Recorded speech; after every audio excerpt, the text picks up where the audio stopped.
राजस्थान के रहने वाले गोपेंद्र नाम के पिता ने अपने बेटे के डेंगू के इलाज के लिए उनको दिल्ली के मेदांता हॉस्पिटल में एडमिट किया, लेकिन हॉस्पिटल के स्टाफ्स और डॉक्टर्स की लापरवाही की वजह से गोपेंद्र जी ने अपने बेटे को खो दिया। एक मिडिल क्लास लाचार आदमी जिसने हॉस्पिटल की लापरवाही की वजह से अपने प्यारे बेटे और अपनी जिंदगी की पूरी कमाई, पूरी सेविंग्स को 16 लाख रुपीस के बिल के रूप में खो दिया। मेदांता अस्पताल में डेंगू के इलाज के लिए 16 लाख रुपए का बिल बनाने का मामला सामने आया था और ये बिल चुकाने के बाद भी 7 साल के बच्चे शौर्य की मृत्यु हो गई थी, वो बच नहीं पाए।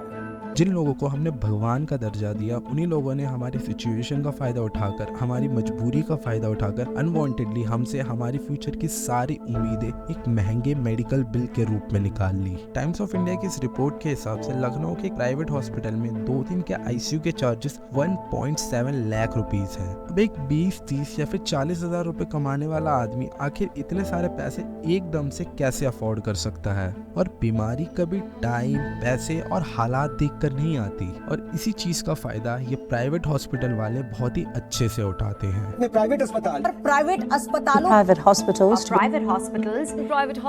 भारत में प्राइवेट अस्पताल नोट छापने की मशीन बन गए हैं। ऐसी मशीन जिसमें मरीज को उत्पाद की तरह ट्रीट किया जाता है और मरीज के परिवार को क्लाइंट की तरह।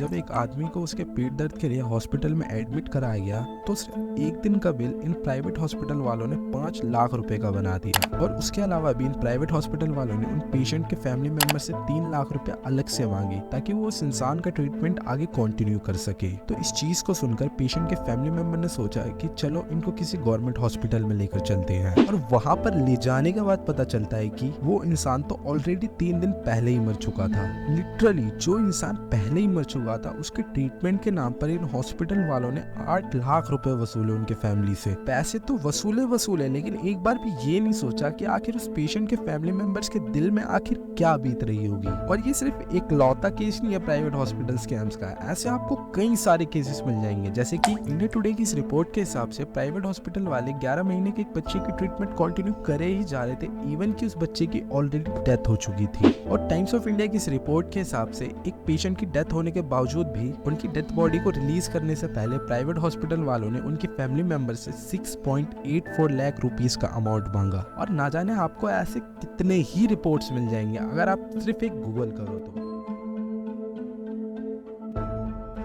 ये तो बस एक ही तरीका है इन प्राइवेट हॉस्पिटल वालों का हम लोगों से अंधा पैसा बनाने का। इसके अलावा भी इन प्राइवेट हॉस्पिटलों के पास कई सारे तरीके हैं हमारे जेबों से पैसे निकलवाने के। ये प्राइवेट हॉस्पिटल वाले कोई हमारी सेवा थोड़ी ना कर रहे हैं, ये प्राइवेट हॉस्पिटल वाले तो बस अपना एक बिजनेस रन कर रहे हैं। और कुछ प्राइवेट हॉस्पिटल्स तो ऐसे भी हैं जो कि स्टॉक मार्केट तक में लिस्टेड है। और इस चीज को सुनकर आपको बहुत ज्यादा शौक लगेगा कि कई सारे स्टूडेंट एमबीबीएस को छोड़कर एमबीए की तरफ ज्यादा इंटरेस्टेड हो रहे हैं, ताकि वही स्टूडेंट्स आगे चलकर हेल्थ केयर के नाम पर अपना एक बिजनेस स्टैब्लिश कर सके। अब ये प्राइवेट हॉस्पिटल्स वाले हमारे साथ इन स्कैम्स के अलावा और भी कई तरह के स्कैम्स करते हैं। जैसे कि ये प्राइवेट हॉस्पिटल वाले हमसे ICU charges, consultation charges, OPD charges, even तक कि वो जो ग्लव्स यूज करते हैं उस तक के भी चार्जेस हमसे यानी पेशेंट से ही लेते हैं। इसके अलावा ना जाने कितने ही टाइप के चार्जेस ये प्राइवेट हॉस्पिटल वाले हमसे ले लेते हैं। इस रिपोर्ट के हिसाब से कुछ प्राइवेट हॉस्पिटल के रूम चार्जेस एक 3 स्टार या फिर 4 स्टार होटल के रूम चार्जेस से भी कई गुना ज्यादा है। और सिर्फ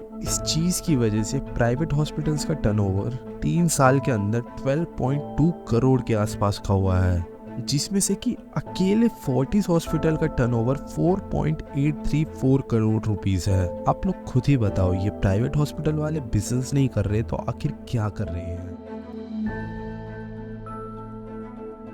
जहाँ पर जेनरिक दवाइयाँ 80% से लेकर 85% ज्यादा सस्ती होती है ब्रांडेड दवाइयों से, तो क्यों प्राइवेट हॉस्पिटल के डॉक्टर्स जेनरिक दवाइयों को ना प्रिस्क्राइब कर महंगी ब्रांडेड दवाइयों को ही प्रिस्क्राइब करते हैं? और ऐसा नहीं है कि जेनरिक दवाइयाँ इफेक्टिव नहीं होती या फिर प्राइवेट हॉस्पिटल्स के डॉक्टर्स को जेनरिक दवाई के बारे में नहीं पता होता है, क्योंकि अगर प्राइवेट हॉस्पिटल्स के डॉक्टर्स जेनरिक और लोकल दवाई को प्रिस्क्राइब कर देंगे तो फिर ये प्राइवेट हॉस्पिटल वाले इन ब्रांडेड दवाइयों से 1700% से भी ज्यादा का प्रॉफिट आखिर कैसे कमाएंगे। और ये चीज मैंने पहले भी बोली थी कि ये प्राइवेट हॉस्पिटल वाले हमारे लिए देश में चैरिटी तो करने आए नहीं है, बल्कि ये लोग तो अपना एक बिजनेस स्टैब्लिश करने आए हैं। तभी तो बेवजह ही अनवांटेड रिपोर्ट्स कराने के लिए भी बोल देंगे जिनकी की पेशेंट्स को कोई जरूरत भी नहीं है, क्योंकि अगर एक्चुअल में हमें इन टेस्ट की जरूरत होती तो ये लोग कुछ सैंपल्स को कलेक्ट करके बाकी सैंपल्स को सिंक पे नहीं बहा देते।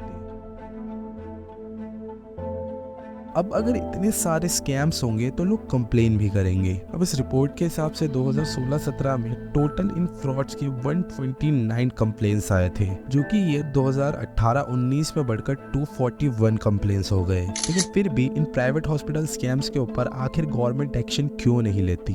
ऑफ कोर्स कुछ केसेस में तो गवर्नमेंट ने एक्शन लिया है, जैसे शालीमार बाग के इस मैक्स हॉस्पिटल की लापरवाही की वजह से उनका लाइसेंस कैंसिल कर दिया गया। और ये एक्शन भी तब जाकर लिया गया था जब ये न्यूज बहुत ज्यादा सोशल मीडिया पर वायरल हो गई थी। लेकिन उन सारे स्कैम्स और उन सारे फ्रॉड्स का क्या जो वायरल ही नहीं हुई, जो हमारे सामने ही नहीं आई। अब ऐसे सिचुएशन में आखिर सरकार कुछ क्यों नहीं करती?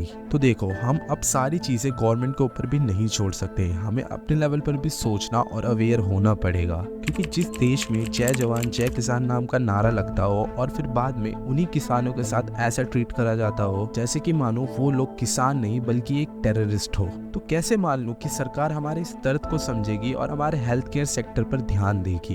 क्योंकि अगर सच में हमारे दर्द और हमारे हेल्थ की फिगर होती तो थोड़ी ना फिर जीडीपी का 1% ही हमारे हेल्थ केयर सेक्टर पर खर्च करती, क्योंकि इन सारी चीज़ों को करने में बहुत ज़्यादा मेहनत लगती है। एंड मैं लास्ट में फिर से ये बात बोलना चाहूँगा कि हमें जितना हो सके अपने लेवल पर कोशिश करते रहनी होगी और लोगों को अवेयर करते रहना होगा, क्योंकि कुछ हम बदलेंगे तभी तो ये देश बदलेगा। सो आई होप आप लोगों को ये वीडियो अच्छी लगी होगी, और अगर यहाँ तक देखी है तो आई गेस अच्छी ही लगी होगी। तो प्लीज़ इस वीडियो को लाइक कर देना एंड चैनल को सब्सक्राइब कर देना। तब तक के लिए मिलते हैं अगली वीडियो में। जय हिंद, जय भारत।